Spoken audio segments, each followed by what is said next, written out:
Hace algunos años dictaba algunas materias en un instituto bíblico. Recuerdo que uno de mis estudiantes, que era pastor, me invitó a que un domingo fuera y diera la enseñanza de la palabra, diera la reflexión dominical. Llegué aquel domingo, me senté temprano esperando que iniciara el servicio. Y cuando inició el servicio, mi estudiante tenía la costumbre de ir señalando a la gran mayoría de las personas que estaban allí y preguntarles un versículo o un pasaje de memoria. Las personas iban levantándose de acuerdo a cómo él los iba llamando, y algunos lo decían, otros no. Pero lo que más recuerdo es que me entró una angustia tremenda. ¿Qué tal si este hombre me pregunta y en ese momento mi mente queda en blanco? ¿Qué tal si sencillamente no recuerdo un versículo? ¿Qué tal si preparo un versículo y la persona que habla antes que yo lo dice? Y realmente la angustia fue fuerte. Y después de esta experiencia empecé a meditar. Si yo, una persona egresada de un seminario, profesor de algunas materias en un instituto bíblico, pastor, en fin, una persona que permanentemente está lidiando con textos de la palabra de Dios, entra en una angustia como esta, ¿cómo vivirían una situación similar las personas que llegan por primera vez a ese sitio?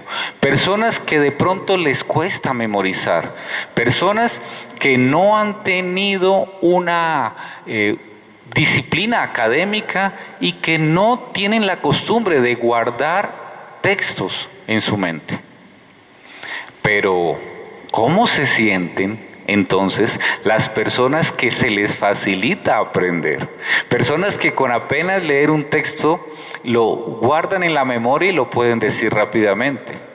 Personas que llegan cada domingo listas y preparadas para decir el versículo de ese domingo. Se sienten muy bien.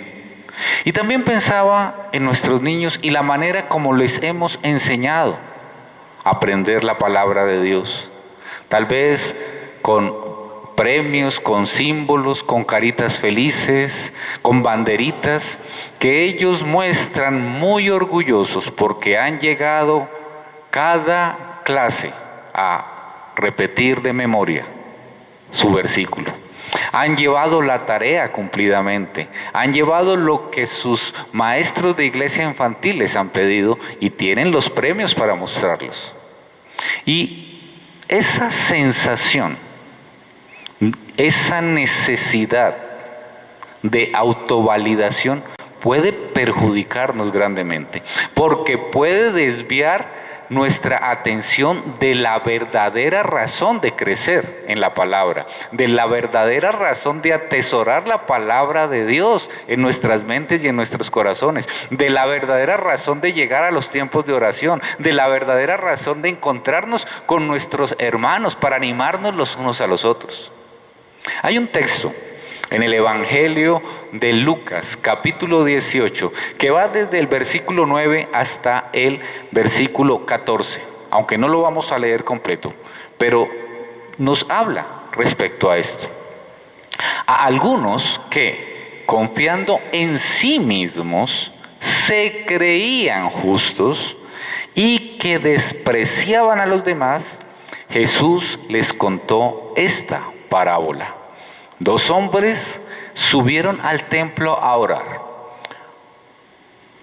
Uno era fariseo y el otro recaudador de impuestos. El fariseo se puso a orar consigo mismo: oh Dios, te doy gracias porque no soy como otros hombres, ladrones, malhechores, adúlteros, ni mucho menos como este recaudador de impuestos. Ayuno 2 veces a la semana y doy la 10ª parte de todo lo que recibo. Y continúa el texto con la oración del recaudador de impuestos. Tal vez se nos olvida que Jesús llegó ante un recaudador de impuestos llamado Mateo o Leví y le dijo, sígueme. Y este hombre lo siguió. Tal vez se nos olvida que cuando descubrieron a una mujer adulterando y la iban a apedrear hasta matarla, Jesús les dijo a los demás, a los que la iban a apedrear, el que no tenga pecado que tire la primera piedra, descubriendo que todos somos pecadores.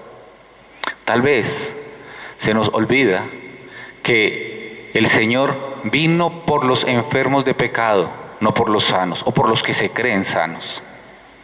Tal vez esa necesidad de autovalidarnos ante los demás, de mostrarnos como los que sí cumplimos, los que sí podemos, los que hacemos las cosas bien, nos llevan a autoexaltarnos y a menospreciar a los demás. Claro, hay que atesorar la palabra de Dios.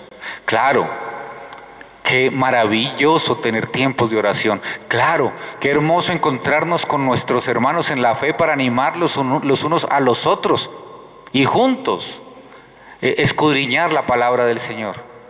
Pero por las motivaciones correctas. No para autoengrandecernos, autovalidarnos y autoexaltarnos. Que el Señor nos ayude a caminar tras sus huellas, con la mirada puesta en Él y no en nosotros. Oremos. Señor amado, gracias, bendito Señor, por tu amor y por tu misericordia.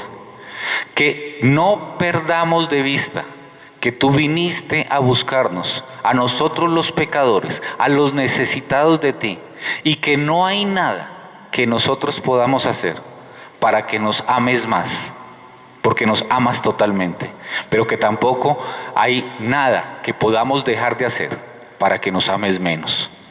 Ayúdanos, Señor, a responder a tu amor y a tu misericordia con ese mismo amor. Gracias, Señor. Amén.